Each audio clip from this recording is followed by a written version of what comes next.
Bonjour les vierges, donc je vous souhaite une bonne journée. Et puis ce qui s'est passé, c'est que voilà, j'ai eu un problème de vidéo. J'avais sorti toutes les cartes et tout, et puis d'un coup tout s'est arrêté. Donc je reprends là où j'en étais. Donc c'est-à-dire que j'ai sorti donc la Vierge, évidemment, votre signe. J'ai sorti le chariot et le monde dans les énergies avec le tarot. J'ai sorti l'association. Hein, on vous disait, faut être. Je vais vous relire ce qui était mis sur le petit oracle des nombres avec l'association. C'était le numéro 2. Alors, le numéro 2 vous disait, vous devez vous fier à ce que vous ressentez. Votre intuition détient la réponse à votre question. Si vous n'arrivez pas à décrypter vos ressentis, n'hésitez pas à demander conseil à une personne de confiance. Vous pouvez aussi vous faire accompagner en adoptant pour une démarche de relation d'aide. Le 2 vous invite à accepter de ne pas agir seul. Vous pouvez donc vous associer ou collaborer. Il vous incite aussi à exprimer votre affection à l'être aimé. Cessez de douter de vous et agissez avec foi et sérénité. Voilà, donc vous vous fiez à ce que vous ressentez. C'est très important. Après, j'avais fait donc le tirage de toutes les cartes. Et ben c'est parfait parce que de toute manière, on en était là. Donc je vais tourner, comme je fais d'habitude, les cartes. Donc la maison 1. La maison 1, c'est vous, la maison 1. Donc on vous voit, comment on vous voit? On vous voit réussir. On vous voit réussir, alors soit un examen, si vous avez des examens à passer actuellement. Et on voit que, ou alors une formation. Avec le livre fermé, c'est soit des formations, soit des apprentissages, quelque chose que vous apprenez. Peut-être une nouvelle aussi, la nouvelle de votre réussite, justement. Et avec les amants, on voit bien que vous réussissez votre passage d'entrée. Avec la maison 2. La maison 2, c'est la maison des finances, c'est la maison de vos finances, c'est la maison aussi de l'alimentation. Donc on voit que là, avec le miroir magnétique, on parle vraiment de vous.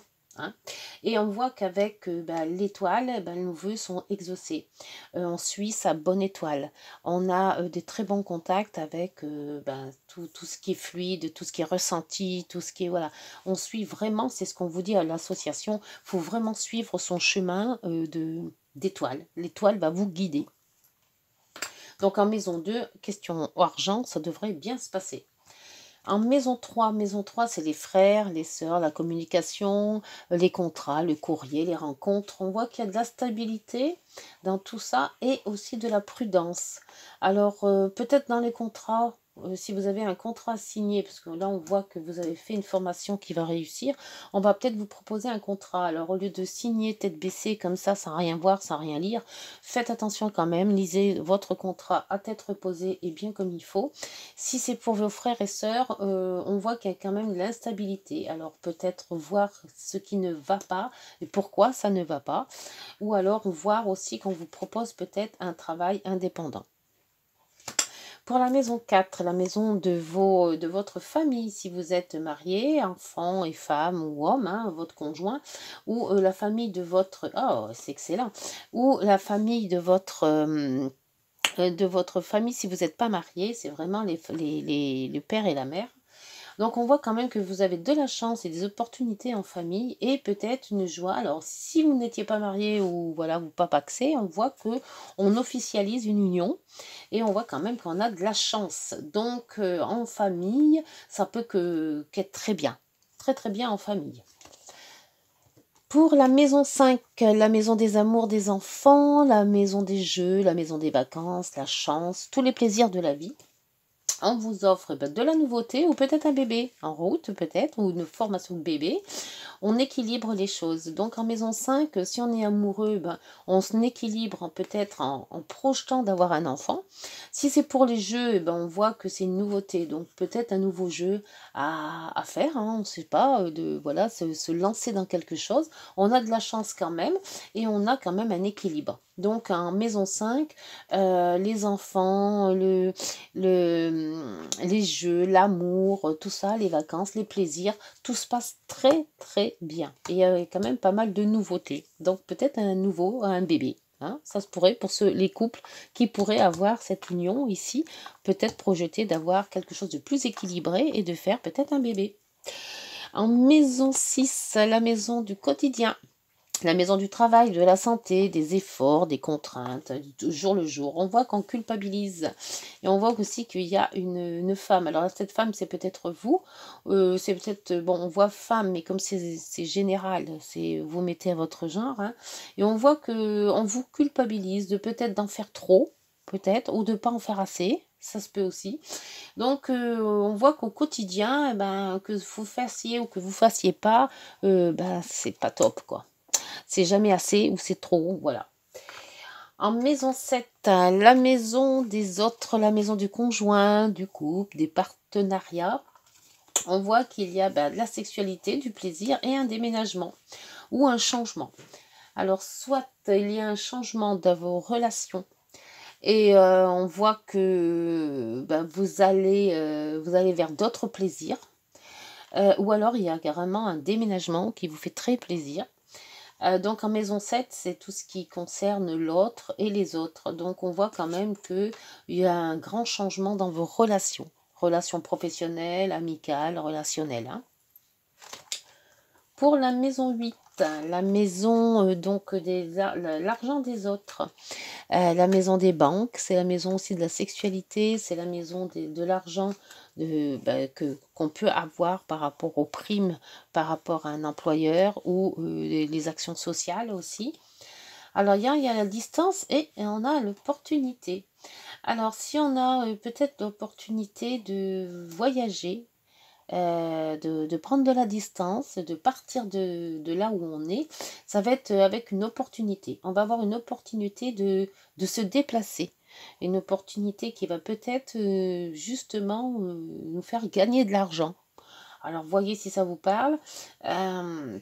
Si on vous invite peut-être à travailler plus loin, ou alors peut-être à l'étranger, ou on voit qu'il y a de la distance entre... il y a une opportunité avec cette distance. Il y a une opportunité de se déplacer et de gagner de l'argent. Peut-être donc après, pour la maison 9, la maison des voyages, des études, l'aspect physiologique, l'aspect aussi astrologique ou spirituel, la loi aussi, la justice, ou le miroir magique, et on lance des dés. Donc il y a peut-être quand même de se lancer. Alors si vous voulez faire de tout ce qui concerne la spiritualité, l'astrologie, les cartes, la cartomancie, tout ce qui se rapporte aussi à tout ce qui est dans ce genre-là. On voit quand même que vous vous lancez. Peut-être faire une entreprise ou quelque chose comme ça vous réussira très bien. On voit, c'est peut-être aussi, on voit que par rapport à la distance, c'est peut-être aussi la distance psychologique aussi. Quand on voit la distance et en maison 8, ça va peut-être se répercuter sur la maison 9. Donc la possibilité de faire des grands voyages, mais des voyages aussi peut-être spirituels. C'est peut-être pas vraiment se déplacer. Mais on voit quand même qu'avec les miroirs magiques, il y a quand même une belle réussite. Question étranger. Alors peut-être aussi par rapport à connaître quelqu'un d'étranger ou aller à l'étranger ou parler une langue étrangère, peut-être aussi avec ces formations-là. C'est peut-être dû aux formations aussi de l'étranger. Enfin, voyez si ça vous parle, mais quelque chose par rapport à la maison 9, les grands voyages, la psychologie, l'astrologie, la cartomancie, voilà. Et tout ce qui est loi et justice, ça peut aussi très bien marcher avec le miroir, le manière magique. La maison 10, la maison de la hiérarchie, de l'autorité, la maison des travails. On voit que vous avez donc les voyages qui reviennent hein, et l'argent. Donc il y a quand même énormément de voyages là. Hein. La 9, on vous dit de vous lancer peut-être dans un voyage, dans quelque chose de spirituel. La maison 8, on vous dit qu'il y a quand même s'il y a de la distance, on voit que vous avez des bonnes opportunités. Et la maison 10, on vous dit de trouver un travail à l'étranger ou se déplacer pour trouver de l'argent. Il y a quelque chose de voyage avec l'argent. Donc, ça peut concerner peut-être un travail dans dans tout ce qui est voyage, hein, agence de voyage et quelque chose comme ça. Ça peut aussi être un travail dans tout ce qui est astrologie spirituelle. Voilà, on voit que vous voyagez soit concrètement, soit spirituellement, mais ça sera quand même un gain beaucoup d'argent, hein. Vous allez faire de l'argent et on voit qu'en maison 4, vous avez quand même aussi de la chance. Donc, peut-être travailler de chez vous sans vraiment faire un voyage, mais travailler avec quelque chose qui se rapporte à un déplacement, à un voyage. Alors, je ne sais pas si ça va vous parler, euh, mais il y a quelque chose qui se concrétise là-dedans, hein. Pour la maison 11, la maison des amis, des relations, la maison des quartiers, du village, enfin la maison où vous vivez, hein, les relations que vous pouvez entreprendre avec plein de monde. Alors, on voit qu'il y a l'hérédité. L'hérédité, c'est tout ce qui vous amène dans vos relations anciennes. Alors, peut-être la famille ancienne ou des gens que vous n'avez pas vus depuis longtemps et qui reviennent. Et on voit qu'il y a des masques. Les masques, c'est se cacher derrière quelque chose. C'est la franchise aussi, ou franc ou ne pas être franc. C'est se cacher derrière ses émotions aussi. Mais il y a quelque chose donc dans vos relations avec l'hérédité, ça peut parler que des personnes qui se rapportent, oui, à tout ce qui est ancien, tout ce qui est lointain, tout ce qui est, comme là, tout ce qui peut être généalogie ou quelque chose comme ça. Et là, on voit on se voile la face sur ces personnes. Alors peut-être dans vos relations, peut-être plus familial là, hein, parce que l'hérédité c'est plus familial. Voyez si ça vous parle, si vous avez peut-être des gens que vous avez de longue date, vous n'avez pas vu, peut-être que vous allez revoir ces gens-là, hein, ça se pourrait aussi, hein. Pour la maison 12, la maison de ce qui est caché, de les secrets, tout ce qui est les lieux fermés, comme les hôpitaux, la prison, les cloîtres, les monastères, et tous les endroits où tous les endroits où on est enfermé. On voit qu'il y a du changement et de la spiritualité en vous, hein. Le puits, c'est tout ce que l'on a en nous. C'est les sentiments qu'on l'on ressent, c'est les intuitions, c'est tout ce que l'on ressent. Et là, il y a un changement. Donc, peut-être que ce changement est dû justement à ce fait de spiritualité qui est là. Il y a quelque chose de peut-être de karmique aussi, hein, parce que les karmiques, c'est aussi tout ce qui est hérédité, hein. C'est tout l'au-delà des gens qu'on aurait dû être avant et tout ça, quoi. Donc peut-être faire un métier dans ce genre-là, ou avoir des rêves prémonitoires aussi, hein. Mais avec le changement, on voit on est plus peut-être dedans. Il y a quelque chose qui va changer en nous. Enfin, en nous, quand je dis en nous, c'est en vous les vierges. Il y a quelque chose qui va changer et on a plus d'intuition, on a plus de ressenti. Il y a des choses qui va remonter à la surface, qui vont être peut-être plus concrets. Bon, bah écoutez, voilà, les 12 maisons sont finies déjà, ça a été vite. Bah écoutez, c'est pas si mauvais que ça, hein. Les premières lignes de la 1 à la 6, c'est correct. Et là, on voit que jusqu'à la 7, bon, on voit qu'il y a un changement. À partir de la 7, il y a un changement comment dire? Il y a un déménagement, il y a un changement de tout ce qui est amical, tout ce qui est relationnel. On voit là, il y a un changement relationnel à la 7. La 6, la 8, c'est pareil. Vous avez d'avoir des opportunités avec l'étranger, avec la distance. Alors la distance, c'est peut-être pas de distance d'un point A à un point B, c'est peut-être la distance physique, c'est peut-être la distance, voilà, il y a quelque chose de distance. On voit que là, on lance les dés et on est quand même bien soutenu avec le miroir magique.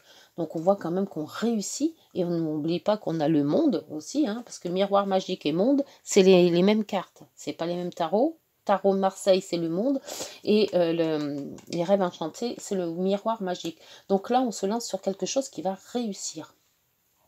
Là, on voit quand même qu'en maison 10, peut-être la spiritualité, tout ça, on en fait son métier. Et alors, soit on a la force de le faire avec l'ours, soit on aura quand même pas mal de gains. avec tout ça. Hein. Et là, on voyait qu'il y avait le travail à faire. Ah bah oui, je ne l'avais pas retourné celle-là, du coup.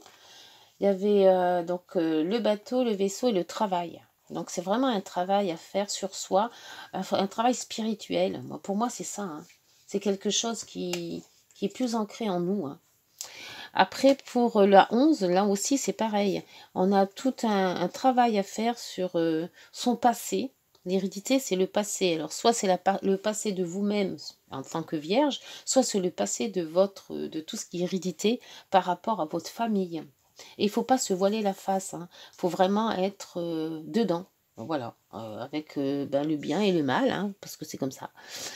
Et on voit aussi que la maison 12, on a tout ce qui est spiritualité, il y a un changement de notre être, un changement à l'intérieur de soi qui peut faire tout ce changement psychologique et spirituel.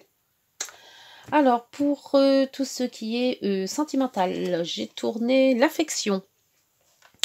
Alors, merci de m'aider à témoigner mon affection à ceux que j'aime. Si mon cœur est triste ou fatigué, qu'il soit encore capable de s'ouvrir à une marque d'affection pour trouver de la vigueur et de l'envie d'aimer. Et l'envie d'aimer. S'il est joyeux, qu'il s'expanse pour offrir de l'amour. Ose être qui tu es. Aime-toi tel que tu es et tu seras aimé en retour. Voilà. Faut pas se cacher la voile. Faut pas se cacher la face. Voilà, on est comme on a nos défauts, on a nos qualités, et puis on est comme on est, et si on nous aime pas, tant pis, hein, voilà. Et puis en dos, donc on avait quoi? L'hésitation. Alors l'hésitation, je vous lis le petit extrait qui est affilié à l'hésitation, le 26. Alors l'hésitation, voilà.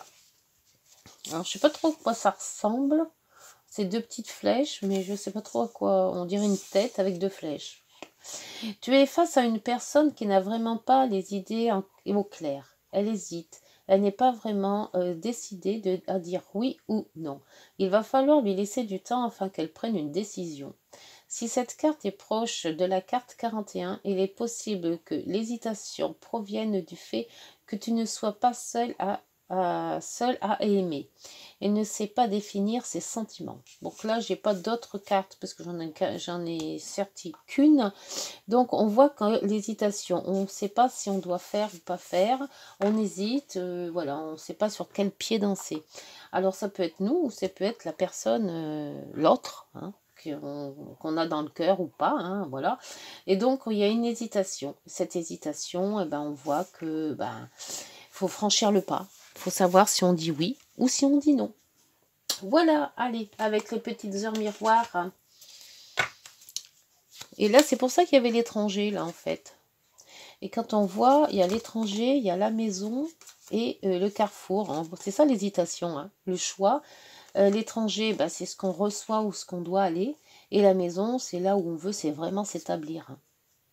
Et il y a les communications derrière. Avec le temps. Oui, donc... c'était comme ça. Pour moi, c'est franchement quelque chose de personnel. On doit prendre des décisions. Et ces décisions, il n'y a que nous qu'on peut les prendre. Donc, voilà. Il faut s'écouter, hein, parce qu'on dit très bien que c'est tout à l'intérieur de soi. Et puis, la décision qu'on prendra, je pense que ça sera la bonne, parce que le monde, c'est parfait, le miroir magique nous aide, et on a aussi l'étoile. Hein. Sans parler aussi des opportunités de la 8. Hein. Donc, alors, là, on a l'intuition. Voilà, je parle de nos intuitions. Sois à l'écoute de ton ressenti, car ton intuition est de plus en plus forte. La réponse que tu attends réside au fond de ton cœur. Et c'est ça, cette réponse qui est là.